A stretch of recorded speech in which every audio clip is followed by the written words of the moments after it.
Hello everyone, and welcome to KCA Productions, where stories breathe, secrets whisper, and legends refuse to die. Before we go ahead, I'd like you to please subscribe to this channel. We're going to be bringing you beautiful stories, gist, and entertainment stuff.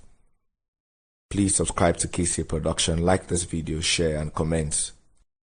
In today's episode, we journey into an ancient palace where power is deadly, loyalty is tested, and evil wears a crown. This is Evil in the Palace, a tale told in shadows, rooted in folklore, and soaked in mystery. If you love stories that keep your heart racing and your mind guessing, don't forget to subscribe, because once the gates of this palace opened, there is no turning back. I'm going to be telling you a story about a king in an ancient Igbo kingdom who married two wives. The first wife has a son and a daughter. The second wife had a son. The children of the first wife were killed in an auto crash on their way back to Lagos to travel back to USA after visiting their parents. The palace driver died in the crash. The first one died as a result of the incident. I think I'm telling you too much. Dear subscribers and everyone watching, let's get right straight into it. The story, Evil in the Palace.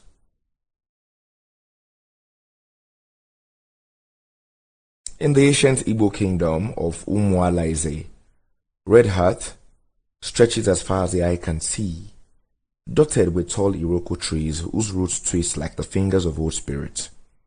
Smoke rises from clay homes in the distance, mixing with the golden sunlight that bats the palace in a divine glow. The sound of distant drums echoes through the valley, a rhythm older than memory itself, announcing the heartbeat of a kingdom ruled by Eze Undokanyi, the wise and respected king of Umualaeze. The palace sits atop a hill, its walls carved from stone, adorned with intricate symbols, telling tales of ancestors who fought wars, forged alliances, and walked paths of justice and deceit. Flags flutter in the wind, representing both pride and power. In the land of Umualaeze, the king had sway not only over the people, but over the hearts of those who lived within the walls of his great palace. Yet even in wealth, destiny weaves strange patterns, for in the shadow of love, jealousy often grows like weeds that choke the finest flowers. Inside the palace, two queens hold the king's favor in very different ways. Lolo Umoma, the first wife, is revered for her kindness, wisdom, and devotion. Her children, Prince Obina and Princess Adana, are beloved by all, their laughter echoing through the palace corridors like the music of the gods. Meanwhile, Lolo Ifonaya, the second wife, sits in her chambers, her eyes sharp as a knife. She's beautiful, ambitious, and cunning. Where Umoma spreads light, Ifonaya sows shadows. When one heart grows in truth and another in deceit, the winds of fate cannot help but stir conflict. For every joy there is a shadow, and every crown casts a dark reflection.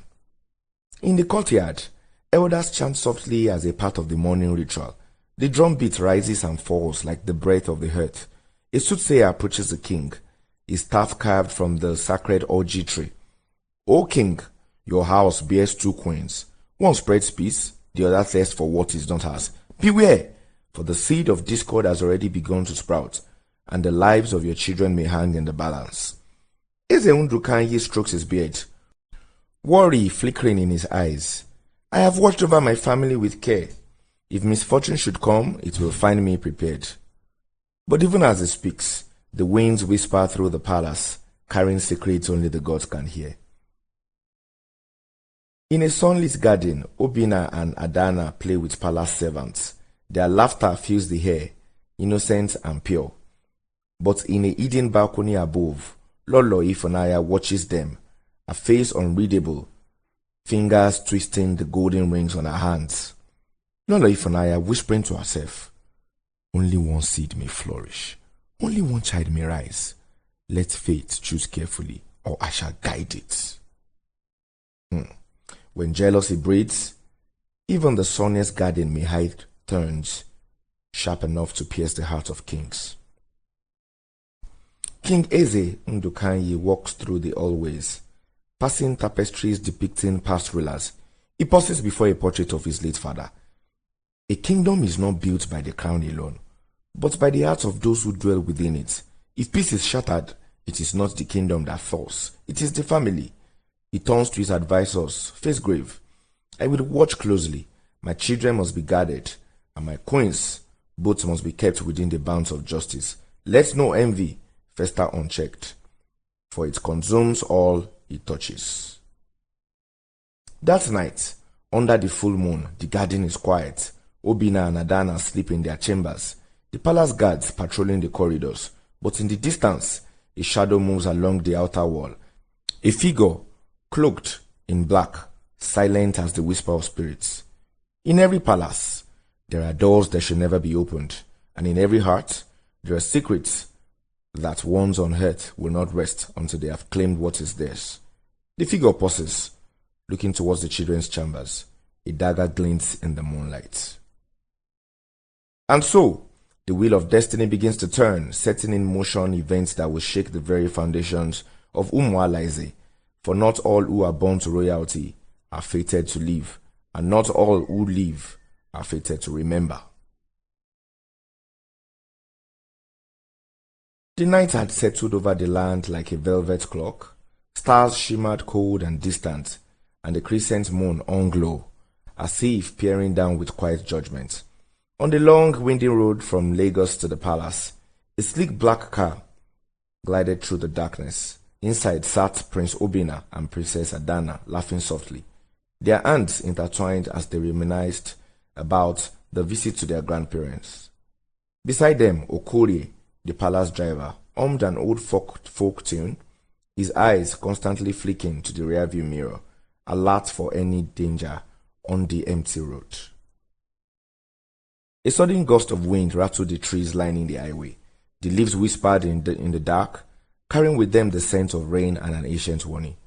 Brother, do you feel that? The air, it feels heavy tonight.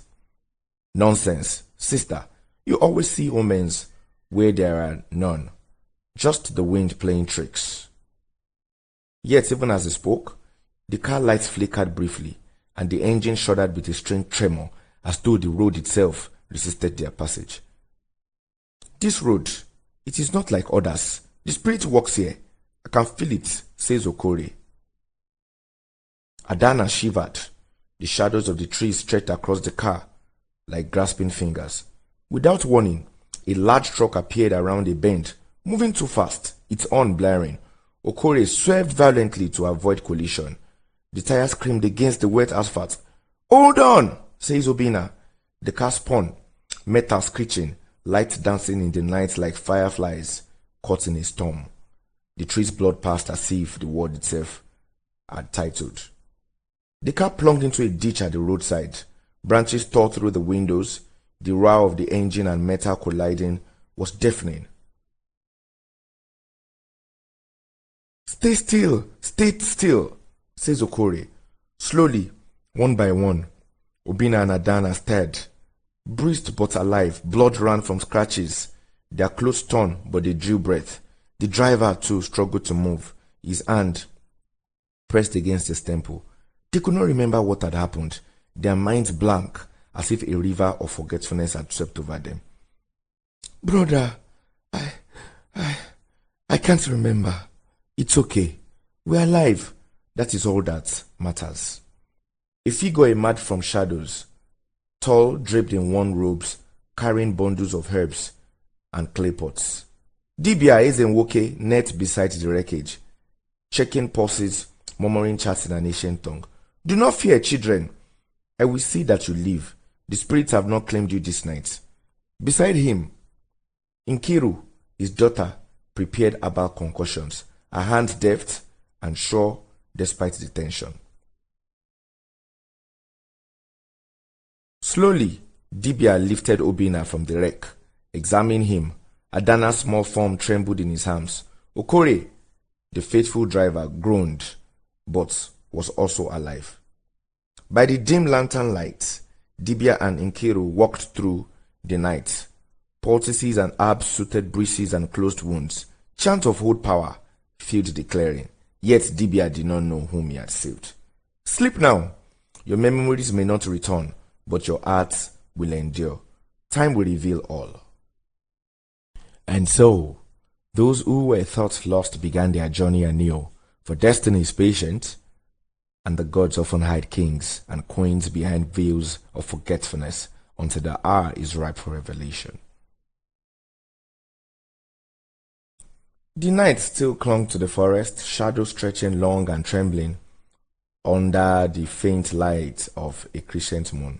The air smelled of wet earth and crushed leaves heavy with the scent of herbs.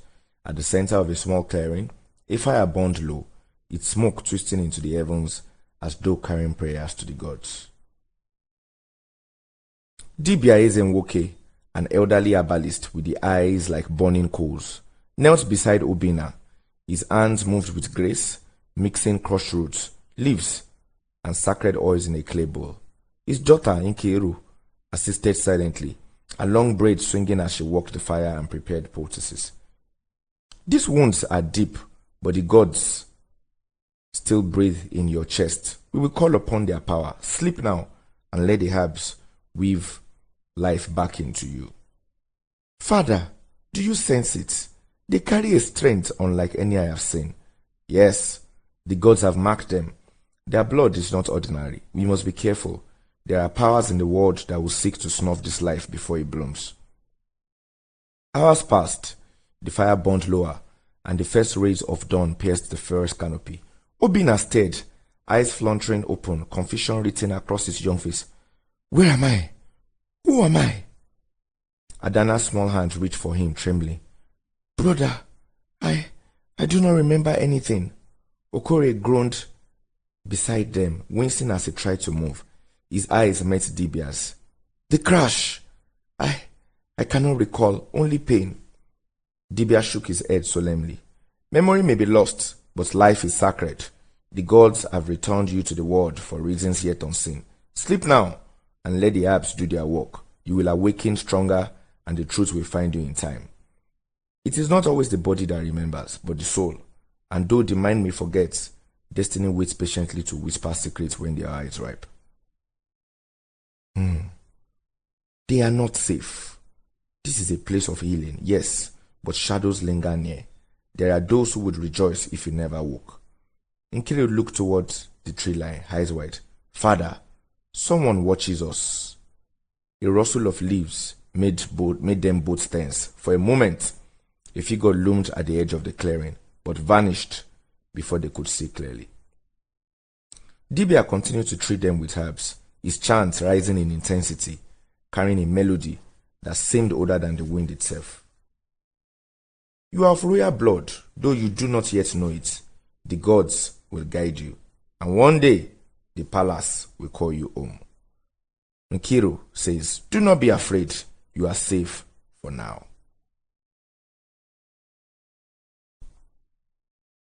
The palace of Eze Undokanyi stood solemn under the silver gaze of the moon. Torches flickered along the walls, casting shadows that danced like restless spirits. Silence had fallen over the grand halls, broken only by the soft weeping of servants and the distant hollow drums of mourning. Inside, Lolo, Umoma, the beloved first wife, sat in her private chamber, her face pale as the moonlight reflected off her jewels. A young man approached, trembling, a letter in hand. The maid runs and says, My lady, I bring news from Lagos. It is about the children, Prince Obina and Princess Adana. Umoma's hand shook as she took the parchment. The words blood, her heart pounding. She dropped the letter. No, it cannot be. My babies, my children. Her breath caught, and knees buckled. The servants rushed to her side. The weight of the news crushed her. Hours later, the palace doctors arrived, but it was too late. The heart that had loved so fiercely had given up. Lolo Umoma had passed into the realm of the ancestors, leaving only a veil of mourning and the scent of wilted flowers in her chamber. The palace erupted in sorrow.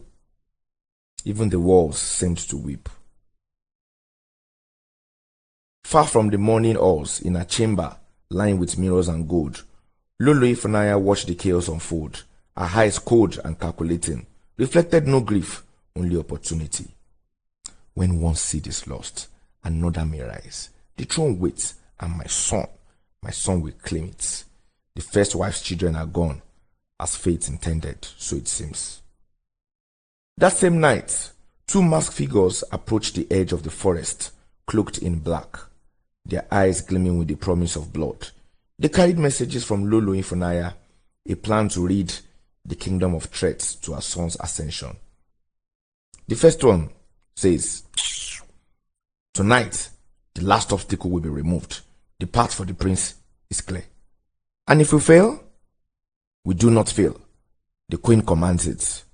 Meanwhile, in a distant clearing, unknown to the palace, Dibia Ezenwoke stared in his sleep.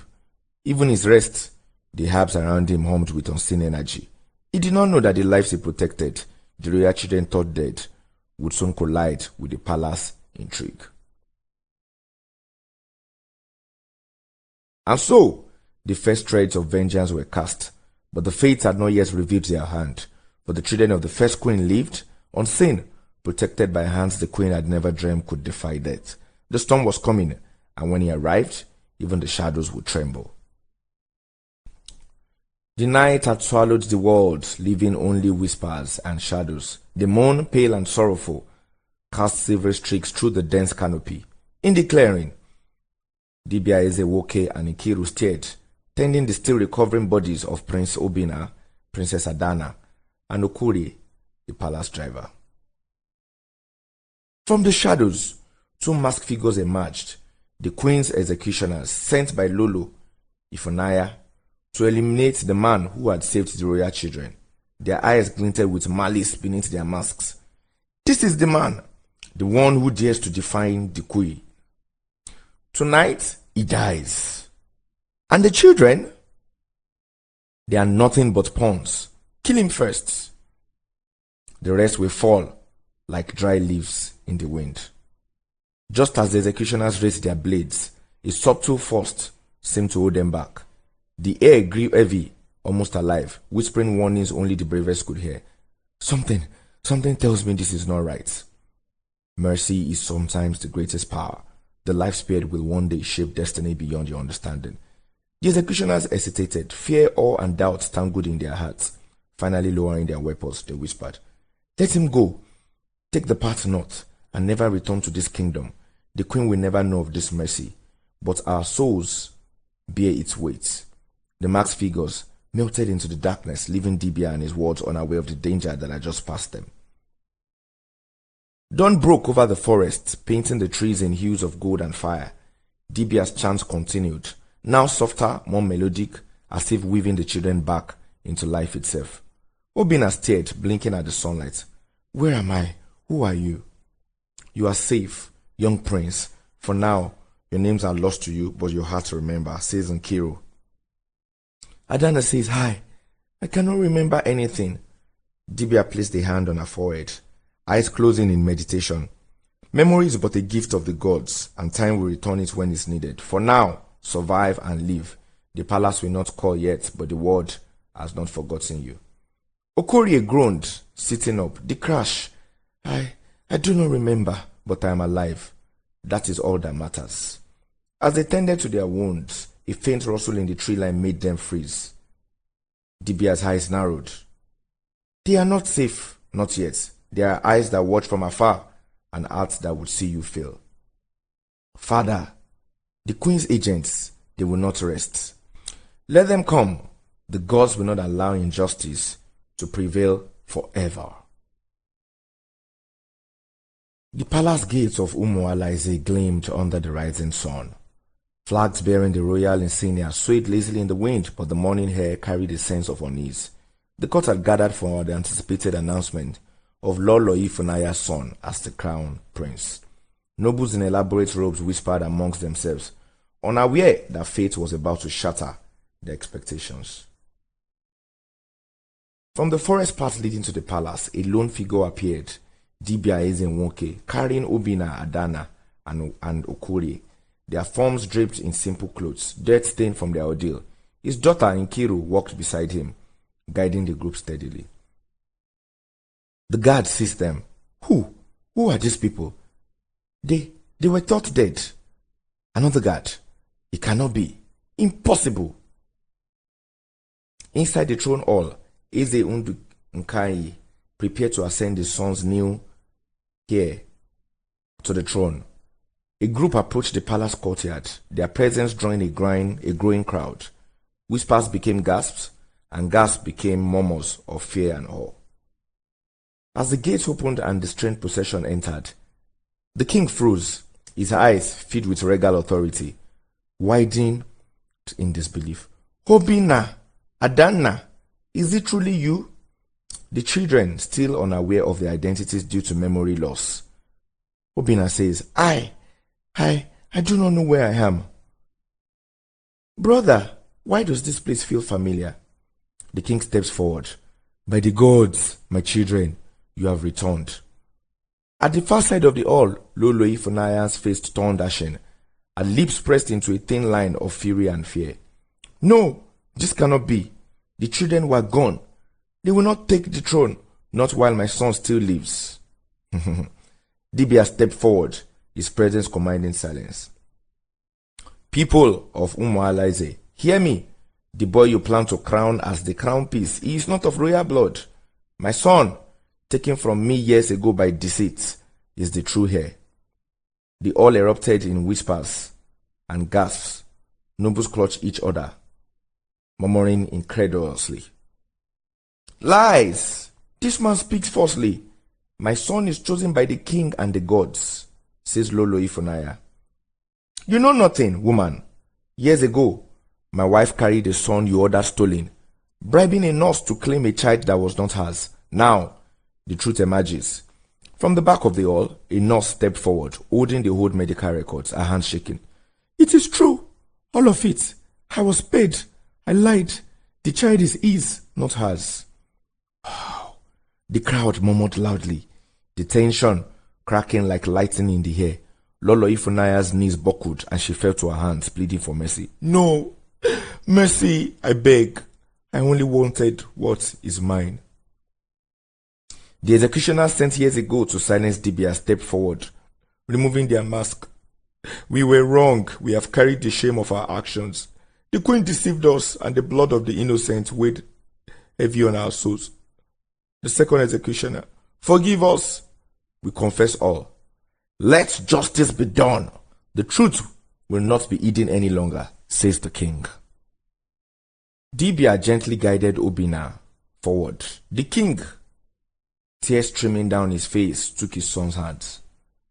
Obina, my son, by the blood of our ancestors, you shall be crowned crown prince of Umualaize. Obina, finally finding his voice, turned to Adana. Sister, we have returned.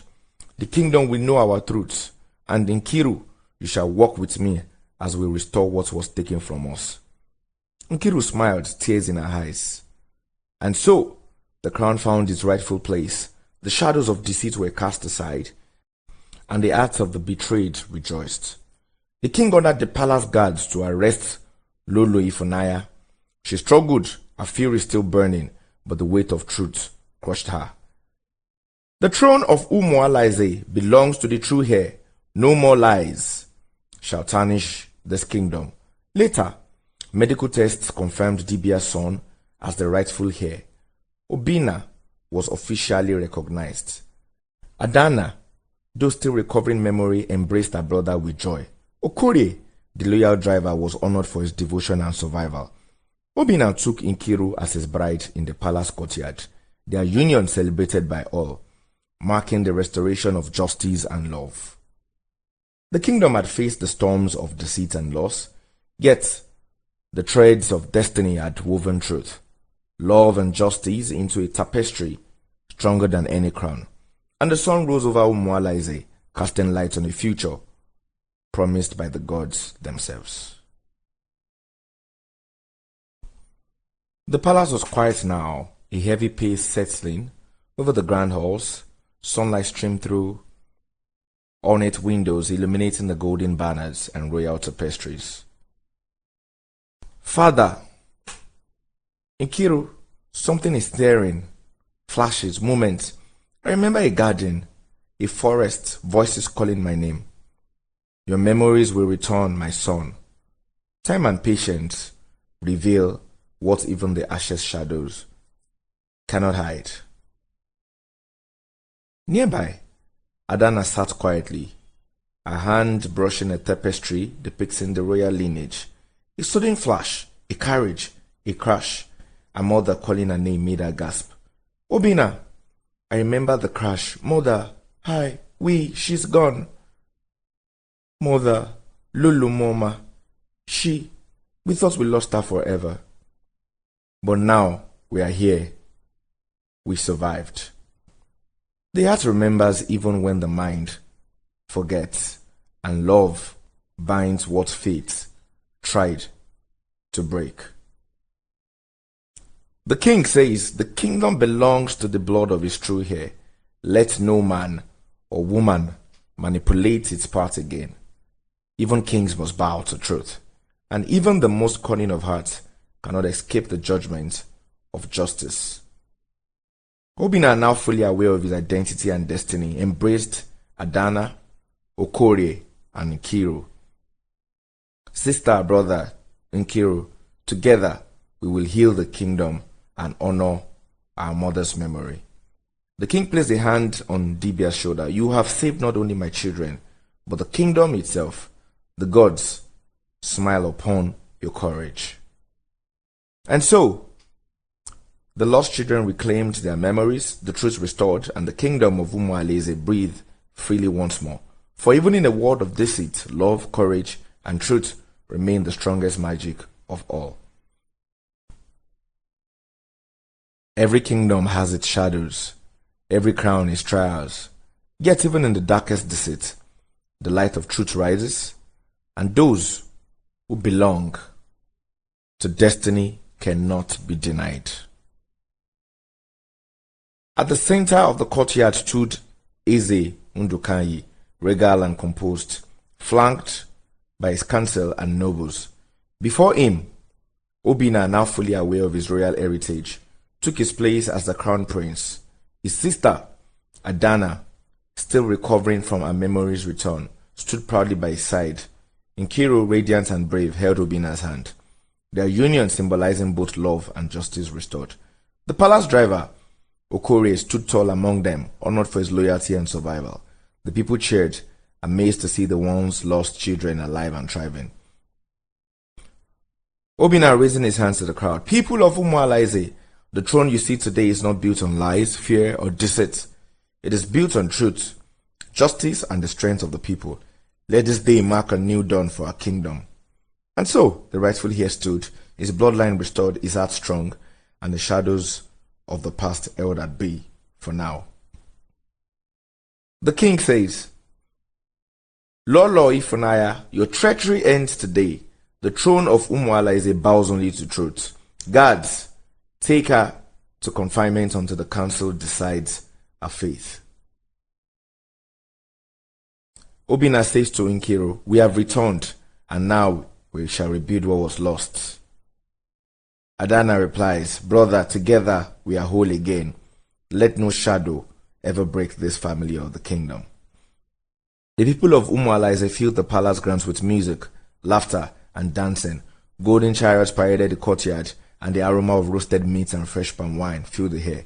Nobles and commoners alike celebrated the return of the true heir and the triumph of righteousness over deceit.